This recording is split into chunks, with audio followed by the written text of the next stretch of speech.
हरिओम मित्रों, हम आज भगवान शिव के धनुष्य को रावण इतना बलवान होते हुए भी क्यों नहीं उठा पाया और भगवान श्री राम ने इससे कैसे सहजता से उठाया, इसके बारे में देखेंगे। भगवान शिव जी का धनुष्य बहुत ही शक्तिशाली और चमत्कारिक था।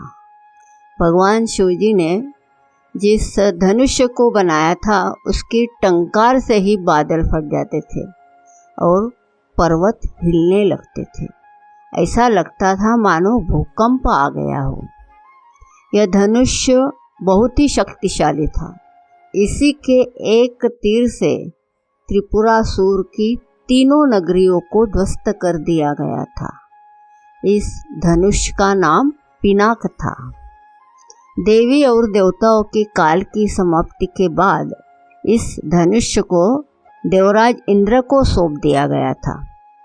देवताओं ने राजा जनक के पूर्वज देवराज को दे दिया। राजा जनक के पूर्वजों में निमि के ज्येष्ठ पुत्र देवराज थे। शिव धनुष्य उन्हीं की धरोहर स्वरूप राजा जनक के पास सुरक्षित था। उनके इस विशालकाय धनुष्य को कोई भी उठाने की क्षमता नहीं रखता था। एक बार देवी सीता जी ने इस धनुष्य को उठा दिया था, जिससे प्रभावित होकर राजा जनक ने सोचा कि यह कोई साधारण कन्या नहीं है, इसलिए जो भी इससे विवाह करेगा वह भी साधारण पुरुष नहीं होना चाहिए।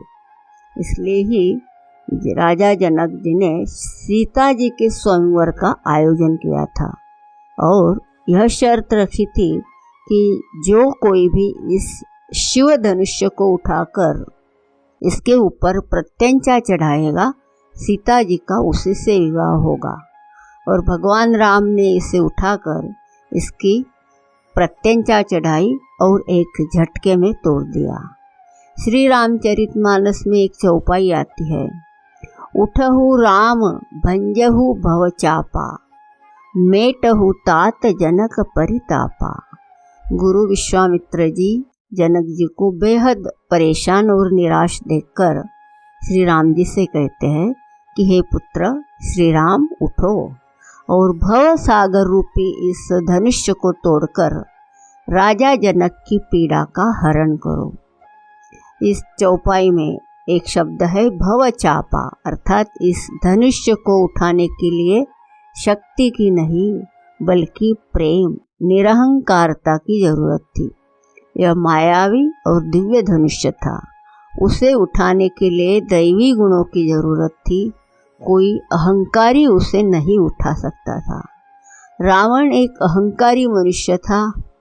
वह कैलाश पर्वत तो उठा सकता था, लेकिन धनुष्य नहीं। धनुष्य को तो वह हिला भी नहीं सकता था। वह धनुष्य के पास एक अहंकारी और शक्तिशाली व्यक्ति का घमंड लेकर गया था। रावण जितनी उस धनुष्य में शक्ति लगाता था, वह धनुष्य और भी भारी हो जाता था। वह सभी राजा अपनी शक्ति और अहंकार के कारण हारे थे।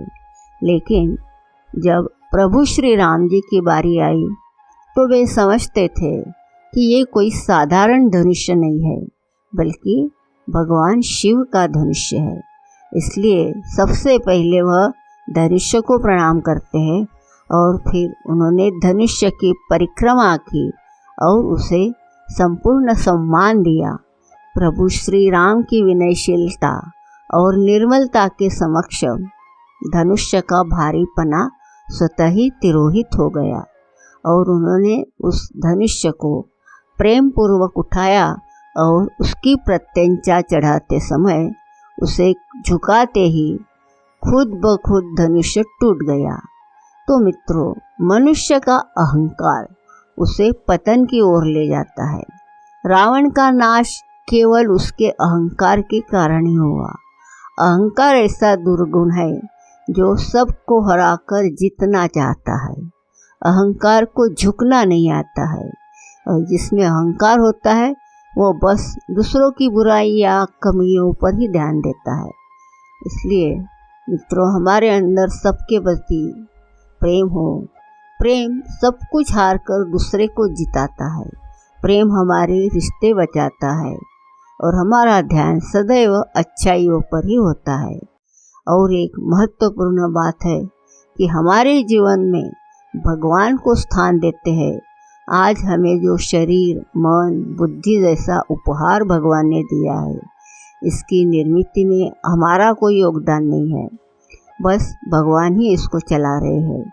इसलिए जो भी हमसे कर्म होते हैं उसका हमारे ऊपर श्रेय न लेते हुए उसका श्रेय भगवान को देते हैं।